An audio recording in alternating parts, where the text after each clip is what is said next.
Dan dalam dakwah ni tuan-tuan, saya ingin berikan nasihat yang sama. Selain daripada kita nak panggil orang sunnah ni, kita juga perlu mengajar sunnah kepada diri kita. Perkara ini penting. Sebahagiannya kadang-kala kita ini, akhir sekali kita nak tanya, kita ni nak meramaikan orang mendekati sunnah ataupun orang membenci sunnah?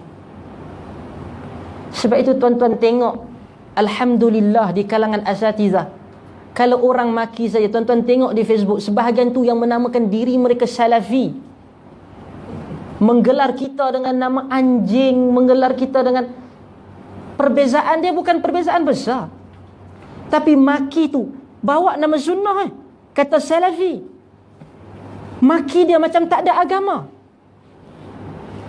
Apatah lagi musuh dakwah kita yang kadang-kadang menggunakan bahasa yang tak pernah digambarkan oleh seorang muslim.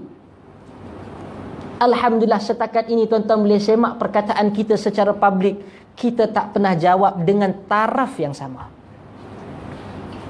Bahkan kadang-kadang orang mesej kata, Syekh dia kata entah macam ni. Tak apa, ia tidak melukakan kita pun. Malam kita tidur lena, makan pun kita kenyang. Tapi tuan-tuan tengok macam mana dia terpaksa mencari perkataan seburuk mungkin untuk menghina kita. Terpaksa ambil perkataan kita dan ubah.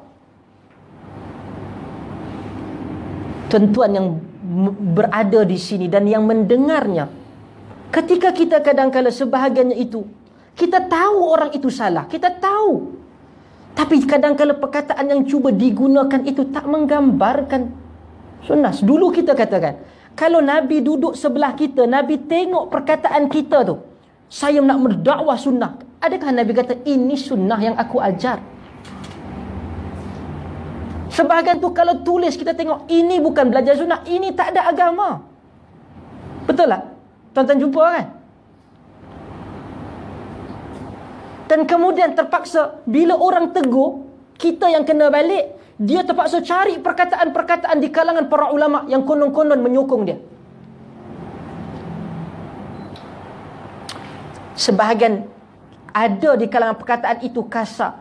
Sebab itu kata sebahagian ulama jarh wa ta'dil, melihat kepada kadang-kadang kalamul aqran, orang yang kadang-kadang dia satu batch di dalam belajar, yutwa wala yurwa, dia tu dilipat, dia tidak diriwayat. Dia dilipat, bukan dia diriwayat. Nak cari kesilapan orang, tuan-tuan boleh tengok kadang-kala perkataan di kalangan para ulama yang sangat tajam. Ia manusia. Dalam kisah tadi saya sebutkan tentang Aisyah, ketika turunnya ayat surat An-Nur yang membebaskan Aisyah, ibu dan ayahnya kata, puji Allah dan terima kasih kepada Nabi. Aisyah dia terkesan. Bila sebab Nabi tak bagi sokongan penuh pada Nabi pun kata, kalau engkau silap, minta ampun.